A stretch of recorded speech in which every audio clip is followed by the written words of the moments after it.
déchiraient la nuit de leurs ongles battants. Ils étaient des milliers, ils étaient attristés. Ils se croyaient des hommes, des plus de héros, et puis on dans leur nez avec les déjeuners. Et de l'un à l'autre, il ne reste plus monde, qui ne devait jamais plus revoir un été. La vie monotone et sans hâte du temps, souriant par un jour, une obstinément. Combien de tours de route, d'arrêts et de départs, qui n'en finissent pas de distiller l'espoir. Dans l'infini s'étendent les grands faits marécageux. Pas un seul oiseau ne chante sur les arbres secs et feux. Aux terres de détresse, où nous devons sans cesse piocher, piocher. Conseil régional, monsieur le conseiller départemental, madame la présidente de la CCKV, madame la maire de Pôle, mesdames et messieurs les élus, maires et adjoints, et conseillers municipaux, mesdames et messieurs les représentants des autorités militaires, civiles et militaires, monsieur le président national de l'ANAC, monsieur le représentant du comité de la Légion d'honneur, Guingamp-Lannion, mesdames et messieurs les porte-drapeaux, mesdames et messieurs, chers amis de l'ANAC. Lors de ma prise de parole, l'année dernière en ce lieu même, j'avais souhaité pour 2024 une large participation à cette cérémonie. En 1984, nous étions environ 1 millier de personnes. Certes, ce nombre, et encore j'en suis pas certain, n'est pas atteint aujourd'hui, mais votre présence nombreuse me touche profondément et démontre que les événements de cette période sont encore très vivants dans nos esprits. Pour bien comprendre les raisons qui nous réunissent ici tous aujourd'hui en ce lieu de Lapie, il nous faut revenir 80 ans en arrière. Depuis le débarquement des Alliés en Normandie le 6 juin 1944, les combats n'ont cessé de s'intensifier contre les troupes allemandes concentrées au lieu-dit de Lapie sur la RN 164 entre Carhaix et Rostrenat. Toute la région du sud-ouest des côtes du Nord est devenue pour elle une zone d'insécurité permanente. La Bretagne, en effet, fut la première région de France à refuser la collaboration avec les forces d'occupation, et en particulier les jeunes. Nous sommes le 29 juillet 1944, il fait encore nuit, une belle nuit d'été. Des camions allemands venant de Carhaix, Rostrenat, Gourin et Plouray circulent tout feu éteint sur les routes, guidés par les miliciens du Bézen-Perotte. Les Allemands, au nombre 2000, puissamment armés, se heurtent à l'aube à Saint-Émilion à des éléments venus du maquis du Morbihan. Une fusillade éclate. Les maquisards, surpris par l'arrivée massive des Allemands, résistent vaillamment, mais doivent décrocher. Mais, ce faisant, leur cause de sérieuses pertes. La bataille est d'une extrême violence. Le soir tombé, les Allemands embarquent en retraite. Leur tentative d'encerclement et d'anéantissement du bataillon Guy Môquet a échoué. Les 600 hommes du bataillon, regroupés au lieu-dit Lapie, ont tenu en échec l'armée allemande. L'axe routier entre Carhaix et Rostrenat, donnant accès au pont permettant de franchir le canal de Nantes à Brest, était pour eux d'une importance stratégique et leur aurait permis de rejoindre ainsi le front de Normandie. Dépités et furieux, les nazis, en représailles, mettent le feu aux maisons, s'emparent de 8 otages et les fusillent sur le champ. Le soir même, de ce 29 juillet 1944, la BBC de Londres annonce cette bataille et rend un vibrant hommage à la résistance bretonne. La libération de la Bretagne est en marche. En juin 1944, ce bataillon Guy Môquet, sous les ordres de Guillaume Le Verge, dit commandant Denis, est composé de 4 compagnies, du nom de 4 patriotes morts pour la France. Jean Scotté Berthelot à Pôle, Auguste Drouet à Plévin, Pierre-Louis Magui à Plévin-Tréhaugan, Ernest Leborgne à Callac, auquel s'était joint le maquis de Kergrist-Moellou-Locarn et la compagnie Charles du bataillon Koenig. Ce mémorial fut édifié à l'initiative des résidents FTP du bataillon Guy Môquet, du nom du jeune patriote de 17 ans, arrêté et fusillé à Châteaubriand en 1941. Tous ensemble, ils ont œuvré non seulement à la création de ce lieu de mémoire, où comme chaque année nous nous sommes réunis comme aujourd'hui, mais aussi également au recensement de toutes ces victimes. Il fut financé par le comité local de l'ANACRE, par la vente de livres La résistance en lutte 1940-1944 dans la région de Melcarré, Callac, et par de nombreux dons. Un style futuriste fut adopté, cette flèche symbolisant la colombe blanche de la paix, couvrant de ses ailes le nom des 146 martyrs. En 2005, à la demande de nombreux résistants, le comité local décida de créer un espace au mémorial, pour ceux ayant exprimé le vœu de reposer en ce lieu symbolique de la résistance. Ce jardin du souvenir fut inauguré le 30 juillet 2006. En ce jour de commémoration, nous tenons également à rendre hommage à tous ces résistants qui ont combattu en ce lieu et dans ce centre Bretagne. Pendant toute cette période, et plus précisément le 29 juillet 1944. À ces actions héroïques vinrent s'ajouter d'autres actions conduisant ainsi à la capitulation allemande. De tous ces résistants, dont la plupart n'ont jamais failli à cette commémoration annuelle à l'API, seul reste aujourd'hui René Morvan, qui vient de fêter ses 100 ans. Nous avons tous une pensée pour lui et sa famille, et pour tous ces résistants, femmes et hommes, tous ceux pourtant si jeunes, si engagés, tous ceux ô combien trop nombreux qui ont sacrifié leur vie. Certains furent fusillés, pendus, d'autres morts dans des conditions de souffrance atroces. Mais ils sont morts dans la dignité.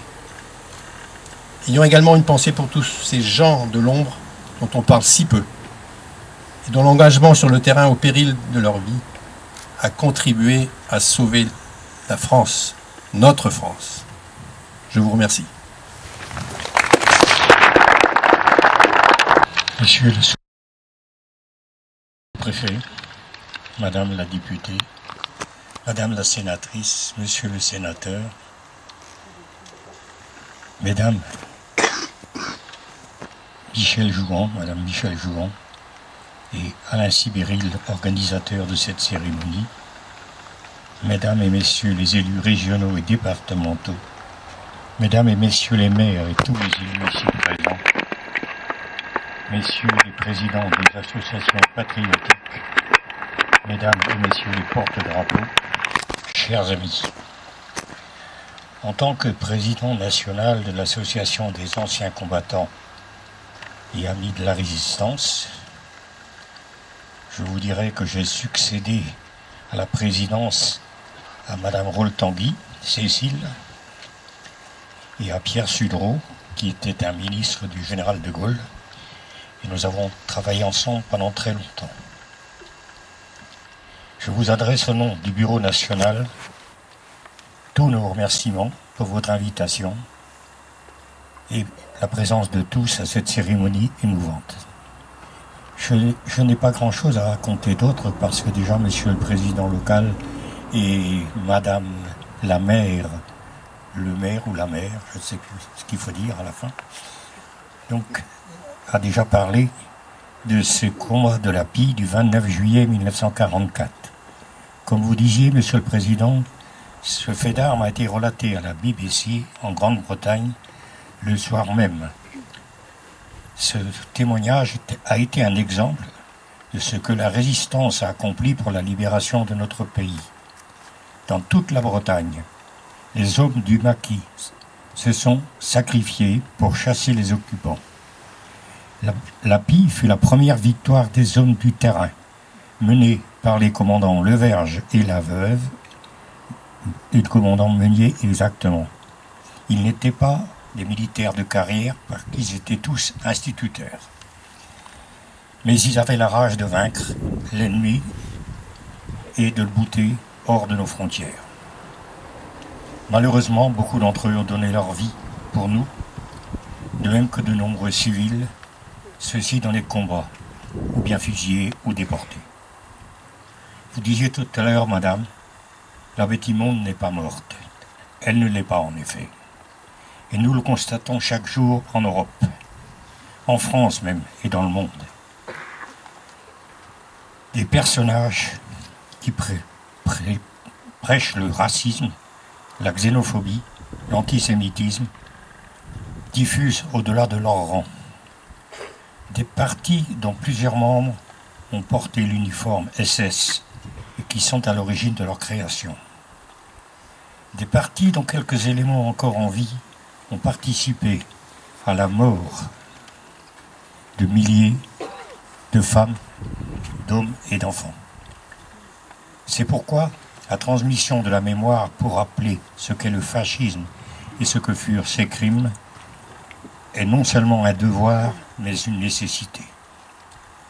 Merci à vous, mesdames et messieurs les élus, de servir la République en organisant des cérémonies à la mémoire de ceux dont le nom est gravé, comme ici, dans la pierre des stèles ou bien sur les monuments. Il y a 79 ans, l'Allemagne capitulait, et un vent d'espoir soufflait sur le monde. Un jour de notre vie, le printemps refleurira, comme disait le chant des marins tout à l'heure, des marais, pardon, tout à l'heure. Ces paroles évocatrices de jours meilleurs ont gardé des espérances associées à la libération des peuples. Et c'est le programme du Conseil national de la résistance créé par Jean Moulin. Aujourd'hui, un grand nombre de nos compatriotes ne savent pas ou ne veulent pas savoir. Et écoutez, les arguments des populistes sont prêts, et ils sont prêts de nouveau à appliquer les lois liberticides, conduisant à de nouveaux conflits, à des pertes de liberté telles ce qu'ont vécu les femmes et les hommes qui se sont sacrifiés pour notre République. Notre mission reste la même depuis des décennies. Il nous faut œuvrer sans relâche pour faire connaître ce que fut la Seconde Guerre mondiale et la montée du fascisme à cette époque, et encore aujourd'hui d'une activité brûlante. Nous devons tous ensemble continuer notre combat pour promouvoir une société plus solidaire, plus fraternelle, pour une politique que les résistants unis dans le CNR souhaitaient pour la France. Avant de terminer, je voudrais remercier personnellement quelqu'un qui travaille toujours beaucoup pour la résistance et qui fait partie du comité des Côtes d'Armor. Je vais préciser M. Serge Tilly, qui est ici présent.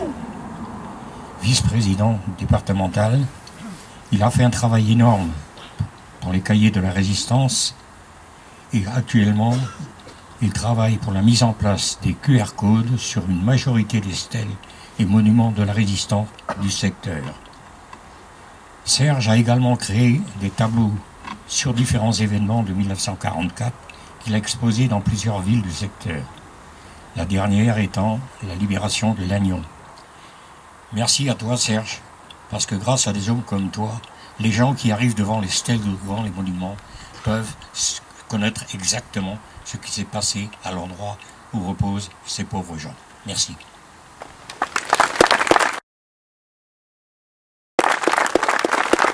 Résistants tués au combat, fusillés, déportés. Mesdames et messieurs les représentants des familles des victimes civiles, mesdames et messieurs les représentants des associations patriotiques et mémorielles, mesdames et messieurs, chers habitants de Pôle et des environs.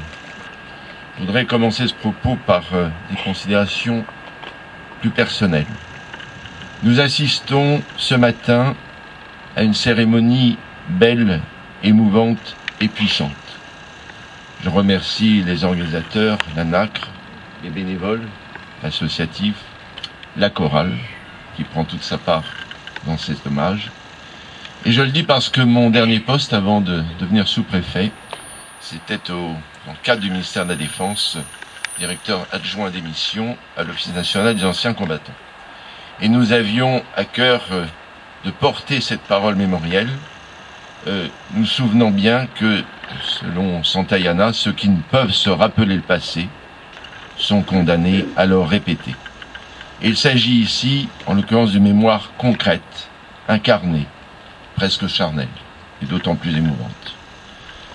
Deuxième considération, je le dis aussi parce que, à Pôle, comme dans les jolis bourgs ruraux qui l'entourent, ce ne sont pas que des vies qui se croisent, qui se juxtaposent, mais ce sont des habitants qui se rencontrent, qui se réunissent, qui font vivre ensemble des valeurs de liberté, d'égalité et de fraternité, au service, comme l'a dit le sénateur, du progrès humain. Ici, 146 noms gravés dans la pierre nous rappellent à tous les événements du 29 juillet 1944. En ce lieu de recueillement et de mémoire, le courage des résistants du 13-Breiz nous interpelle. Voici 80 années, les Alliés déclenchent le feu contre les positions allemandes, et c'est au cœur d'une Bretagne de culture et de tradition que les jeunes FDPF s'opposent à plus de 2 bataillons allemands. Le carrefour du centre-Bretagne, qui offre l'accès aux 4 départements et aux côtes bretonnes, est un territoire hautement stratégique pour les Allemands, aux limites des montagnes noires et de la forêt de Convaux, des landes de Locarne et de la forêt de Kergrist-Moellou. Les résistants ont harcelé sans relâche un ennemi renseigné par les agents de la milice française. On parle peu des conditions de vie des maquisards, que l'on appelait terroristes, ceux-là même qui ont fait le choix d'une vie clandestine et rude dans les forêts, plutôt que l'acceptation d'une condition d'asservie. Nous sommes tellement redevables à ces jeunes Bretons, dont le destin a été brisé à la suite d'un engagement sans limite pour la liberté. En effet, depuis le débarquement des Alliés, on assiste à une véritable escalade des exactions commises par les troupes allemandes. Jusqu'alors, les résistants arrêtés étaient envoyés en déportation, ou bien condamnés à mort après un simulacre de jugement. Désormais, les terroristes, puisque c'est ainsi qu'ils sont désignés par les nazis, seront fusillés sans d'autres formes de procès. Mis à mort par les armes avec lesquelles ils combattent, ces résistants ou maquisards sont littéralement passés par les armes. Vaincus au combat, ces patriotes sont tombés au champ d'honneur pour notre liberté, pour nos enfants. Les gens d'ici se souviennent aussi des torturés épandus de Plounévézel, de Carhaix, du Moustoir, de Lapie et de Rostrenain, en représailles allemandes semant la terreur sur leur passage en direction de l'Oudéac. La dissuasion par la pendaison, qu'on appelle Abschreckung, est-elle le moyen privilégié par les Allemands pour dresser la population contre la résistance? Il n'en sera rien, malgré la démesure de la vengeance allemande. La volonté d'anéantir la résistance incite les Allemands ce 29 juillet à lancer une vaste opération cernant le triangle formé par les communes de Pôle, de Plévin et de Tréauban. Ce mémorial est là, pour que nous soyons tous vigilants quand la France et l'Europe sont à nouveau sous la menace de régimes illibéraux. Il porte le souvenir de toutes ces familles victimes de la barbarie, mais aussi l'espoir qu'ont fait naître ces justes. Pensons à nos jeunes générations qui voient ce monde préoccupant. Qu'un hommage aussi émouvant réveille nos consciences à tous. Sans ces femmes et ces hommes, nous ne serions pas en paix. L'Europe n'existerait sans doute pas. Passant, souviens-toi, Tremenidi, opet songe os. Vive la Bretagne, vive la République, vive la France.